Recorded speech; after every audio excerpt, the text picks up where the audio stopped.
అందరూ మళ్ళీ మాల వేసుకుంటారు.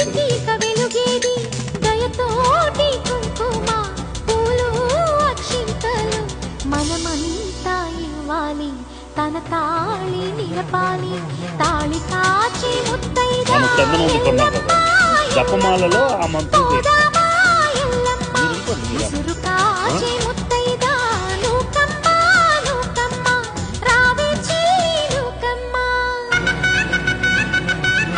అది ఎవరికి చెప్పకూడదు, బయట చెప్పకూడదు.